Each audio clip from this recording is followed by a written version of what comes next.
me that education can be a panacea for almost all the problems that we have in our society. It is indeed one of the most effective medicines that we can have to remedy a lot of problems that we have around us. While a lot of us are more conversations and less of actions, there are some individuals who are doing whatever little bit is possible in their capacity. Today, we have with us such an inspiring couple. We thought, why don't we try to provide all the children around us with that same quality of education which we are trying to provide to our own son? And that's it. With that novel thought, they laid the foundation of an organization called Dakshini Prayas. On that note, please welcome with me Mr. Kamal Prakash and Mrs. Anubhuti Prakash, the fourth behind Dakshini Prayas, an NGO based out of West Bengal, which is trying to lay a very strong foundation for our posterity. Hello, sir. Hello, ma'am. How have you been? Good, good. How have you been? Thank you, Thank Nupur. you. We are Thank you good. so much, Thank sir, you. for your time. It's a pleasure to get an opportunity to cover the story of you, ma'am, and Dakshini Prayas overall. And I'm really excited today because through our platform today, we are getting this wonderful opportunity to take your story to the masses. So, without further delay, why don't we just begin? So, I would like to begin first with you. To know more about Dakshini Prayas, what is it? What is it all about? How did it start? Could you share some details around that? So, I used to be, and I would say I still am a bit anxious person. So, I was referred to a psychiatrist, Dr. Satyajit Dasgupta, who eventually became my mentor. And when he heard me, he asked me a simple question whether I want medicine or no medicine. And my answer was no medicine. And then he said that I need to open some more windows in my life. And that is how he introduced me to Mrs. Mukherjee, who used to go to the village Madurda for her morning walks and used to tell stories to the children from the village. Um, and suddenly one day, a child asked her, would you teach us? And she didn't have resources. So she mentioned it to Dr. Dasgupta, who was the family friend. And then Dr. Dasgupta thought of me and he introduced me with Mrs. Mukherjee. And then I went to Madurda, went and met the children, and we found that children were all highly malnourished, malnourished, and obviously they were still happy kids, and they had zeal to study. So, and coincidentally, at the same time, I was also reading Swami Vivekananda's Karma Yoga, where Swamiji starts with that the main cause of human suffering is lack of knowledge. So that was the statement, which was also uh, just to the point. And so it worked well, and that is how Dakshini Prayash was started as a society way back in 1993. And the Wow. idea was that when we found that kids from the economically poorest section of the society, because of the economic reason, they don't get any nourishment. So we thought that first we have to take care of their health, because only with a healthy mind and body they would be able to learn better. So while we started with our tutorial classes, but at the same time we started the health supplementation as well with them, and that is how had been our journey this far to maintain a balance between health and education. Thank you, sir. That was pretty insightful. So I think a pretty interesting story of how you started off with trying to diagnose your anxiety, and you landed up creating a great institution for the weaker sections of the society. So now coming to you, What we understand is you take care of the entire operational aspect related to Dakshini Prayas currently. Would you like to talk about more of the operational aspect of the organization, the facilities that you provide, the type of different activities you provide to the students in the school? Sure. Like Dakshini Prayas started as a coaching facility. We were giving them health supplements, health care, and a school in the mornings. Then gradually we bought a land and we built a school building.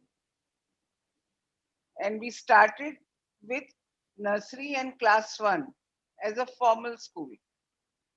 And gradually, with every year, we were increasing classes. And now we stand at from playgroup to class 8. And we are trying for the recognition of class 9 and 10. So it is completely free education, holistic education we are imparting to all the 363, around 350 children. Sometimes the children are 400, sometimes some year it is 350, 360, like this. So we are imparting holistic education to all of them. We run on 3 parameters: education, health, and self-reliance. So the education part is the school Madhudaha Satyavritti Vidyalaya, in which all the children get free education, a midday meal, all the extracurricular activities like music, dance, computers, every kind of activity like cultural. You know, Bengal is full of culture. The children have hidden talents which we try to bring out. And education also, we try to impart them, though it's a Bengali medium school, but we try to impart a holistic education so that they become a good citizens.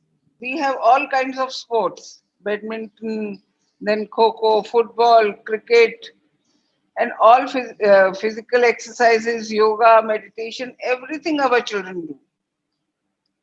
And we have been doing for last 24, 25 years, we have been having all these festivals and programs. Wow. So we try our utmost to give them, when we had joined, we had thought we'll give to these children, try to give this to these children what our children are getting at home, our own children are getting. So we treat them as our own children and we try to provide for them whatever possible, best possible. Thank you, I ma'am. would like to, yeah, Sure, sir. I would like to add in terms of our healthcare program, as we speak, our healthcare department is reaching out to every child's family to check their well-being, and they have to do it every month. We maintain health record of all our students, and wherever special intervention is required, a team of specialist doctors, they intervene and take care of their health. And even the midday meal is with the consultation of uh, eminent nutritionists, and the meal we give to the children. That's lovely. And regularly, at regular intervals, we get it checked whether it's going on well. We call the parents, we make them taste the food and tell them how to make things like that.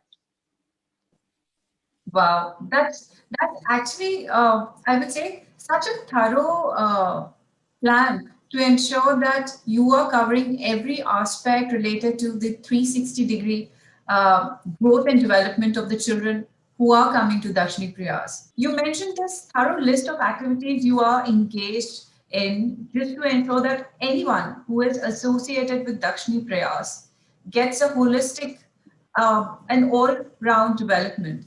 But if I may ask, what is the type of fee that you charge? Actually, this total thing is practically free of cost.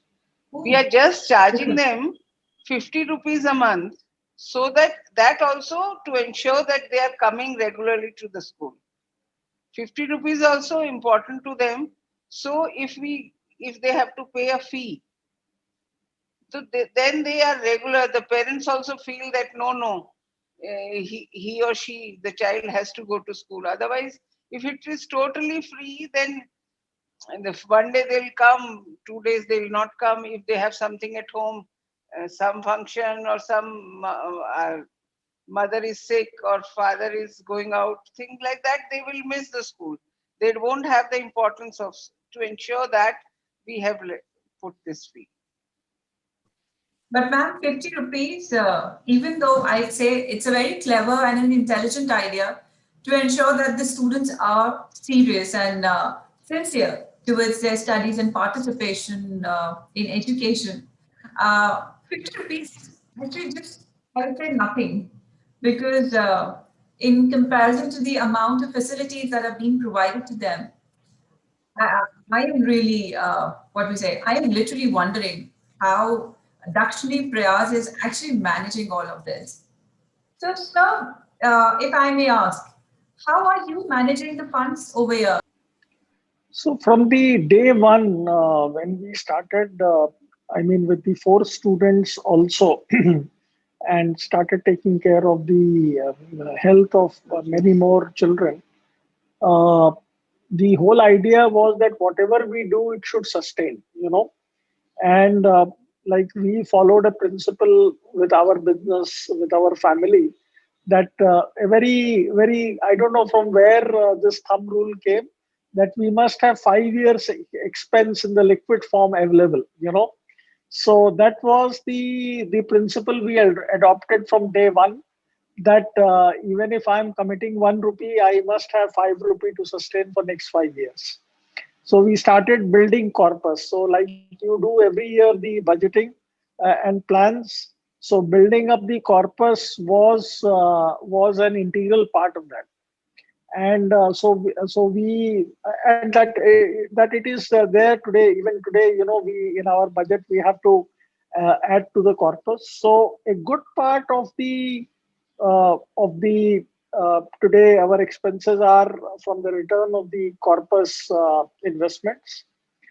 Obviously, the first 8 to 10 years, primarily we got help from our family, our business. But then gradually, when a lot of our family friends started coming to Dakshini Prayas, and they saw the purity of idea and the action, so everybody gradually got associated, in small to big form. And of course, today there are, large communities and businesses.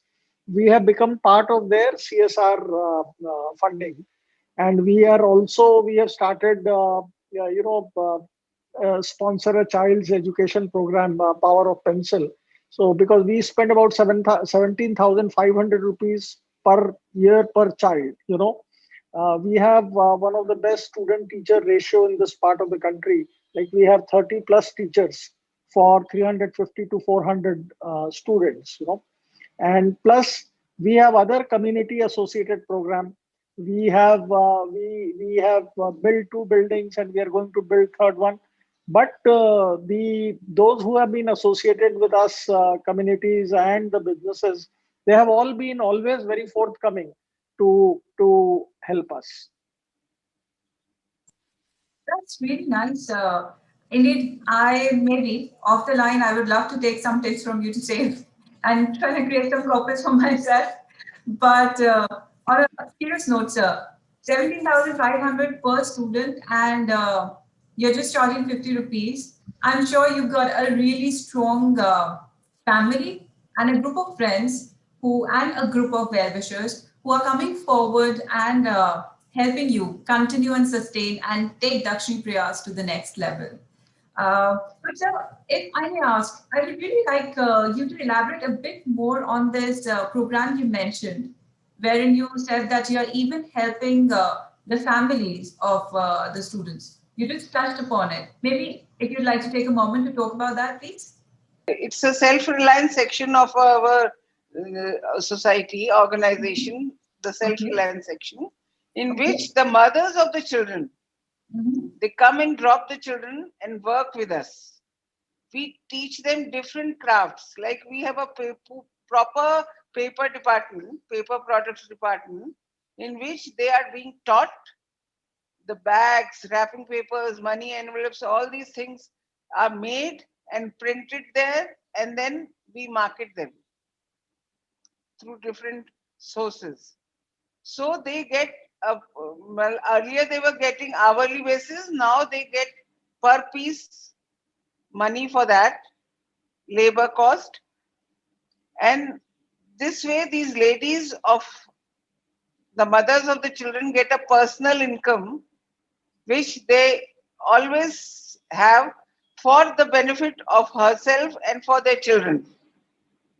Because they're very poor, the husbands only give the thing for the food, and sometimes they don't even give that. Then we have an embroidery section where these ladies are taught embroidery totally free of cost, and we are paying the teacher. So they are learning different embroidery, katha, and all everything. Then we have a sewing department. Then we have some looms where we make floor mops, some floor mats, some asanas.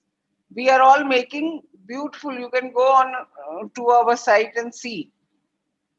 So we are making all these products, paper products, batuas, bags, tote bags. It is very, Wow. very exciting for us to continue like this. And the ladies, you talk to them and they're so happy. I can imagine. And we make beautiful products and sell. And these ladies are learning the talent, learning the skill, and then we are making products so that we also become a little bit more sustainable, self-sustainable. I must say, this entire concept or initiative is really, really remarkable because it shows that how Dakshmi Prayas is not just trying to create better citizens for our country or for the world, but it is also trying to create better families, more self-sustained families. Here, I would like to add one thing. Like Sure, we ma'am. always say, we have adopted the village. Like when we Okay. adopt a child, we Hmm. took full care of that, everything. So if we have adopted a village, then we have to take full care of that. It's our responsibility. I Actually, in self-reliance program, there are two other very important elements. One is that sure, sir. many years ago we started gift a plant scheme, because cut flowers have much Yeah, higher yeah. carbon footprint. So we decided, to package, to source plants, package them well, and within our network now, everybody, those who are part of the network, nobody goes for the cut flowers, but they gift a Yeah. plant through Dakshini Prayas. So that also helps in the reducing the carbon footprint in terms of having better environment around you. And the self-reliance team, with the help of a junior board, has been able to come up upcycle. So we have this people giving their old textiles, used textiles, and they have been converted into beautiful, floor mats, table mats On the through our looms on I our was looms. talking, the looms I was talking, we are upcycling the material which we get from other people. So not only it is Wow. financially beneficial, environmentally beneficial, but all the villagers, who are our children, their parents, they are also getting, an indirect education in terms of a sustainable life on the planet.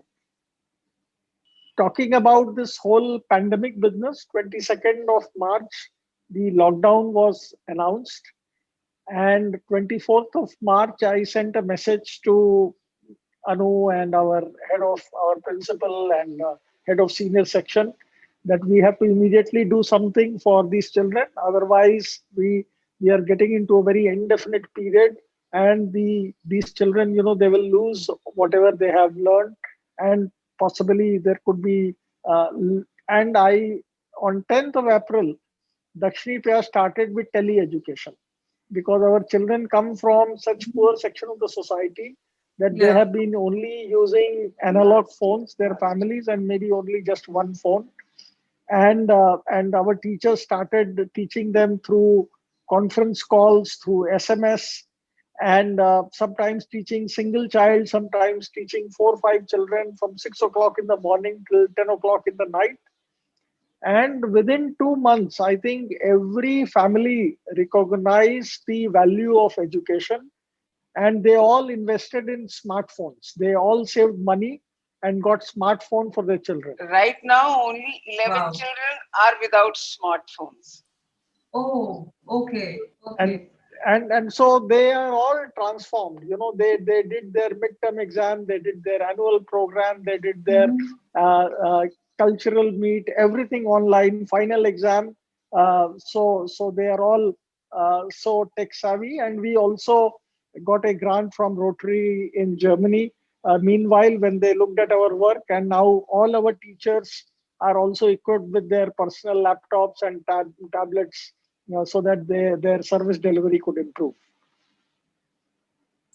That's really nice because usually in the pandemic, we've been hearing how things got stuck, but I would say it was really quick on your part to put things into place that, you know what, this is going to stay. And I think it was actually a very same decision because we all are in 2021 and the pandemic seems to stay here for a while. So I would like to take a moment and request you if you could share a bit about that. What are your plans for Dakshini Prayas? Where would you like Dakshini Prayas to be maybe 10 years down the line or something like that? Please share something with us. So 10 years is too far. I mean, of course, I think whatever we want to do, we want to align it with the needs of the country and humanity at large. Even when we look around today, the pandemic and the situation, the single most important reason for what is happening today, or this pandemic could happen today, is lack of education. If all the countrymen would have been educated in true sense, it is not just the academic education, I don't think that we would have a crisis in the first place. I mean, there are examples of countries like Japan and all, where how they handle all kinds of crisis all the time. So but we do have our own limitations.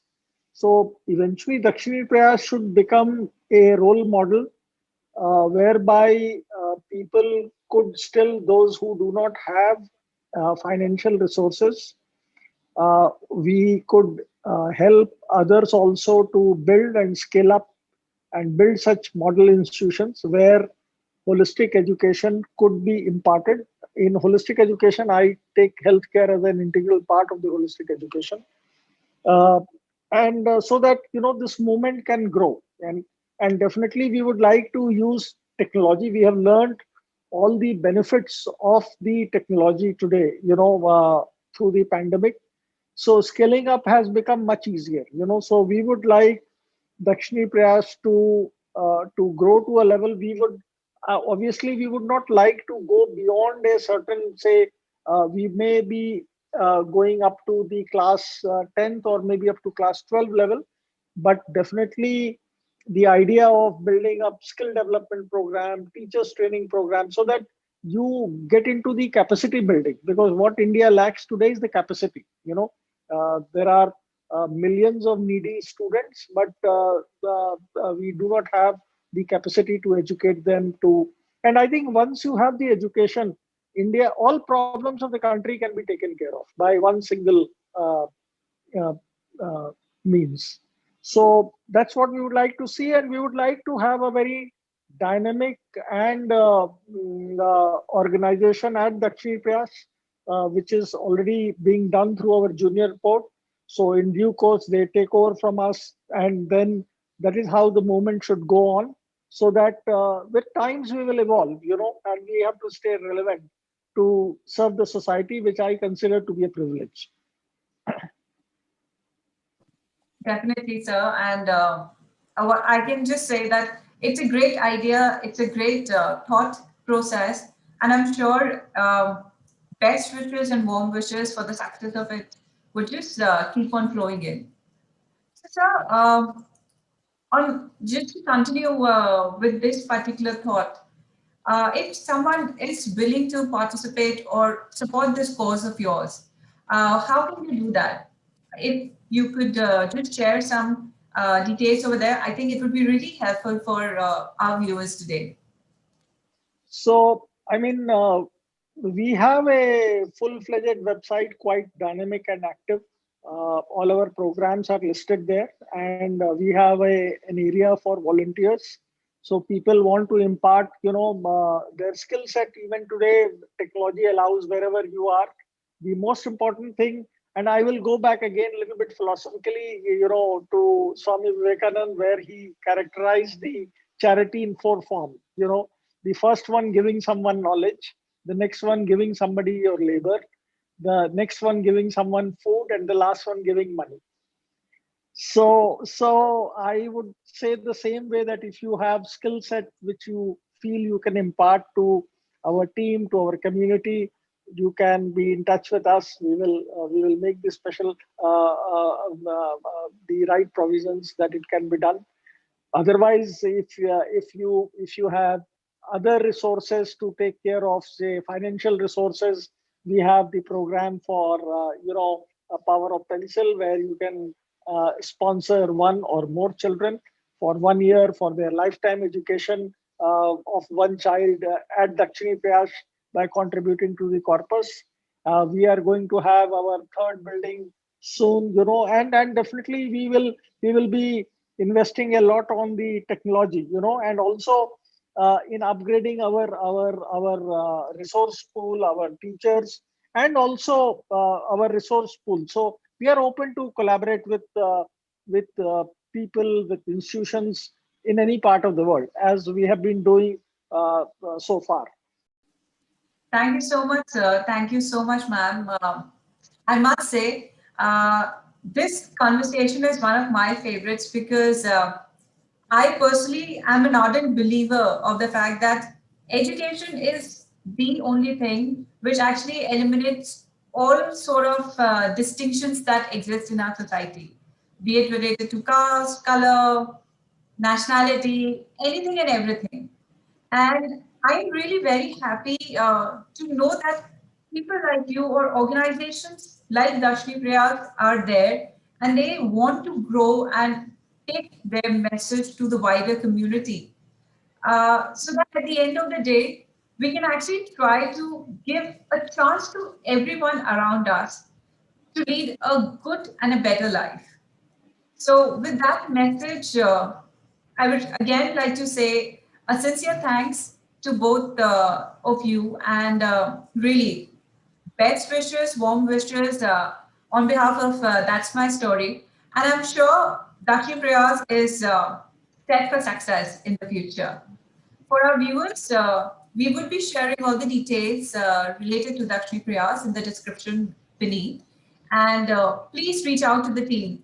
They are doing really amazing work, and all the love and support that they can get from all of us would just help them achieve greater heights.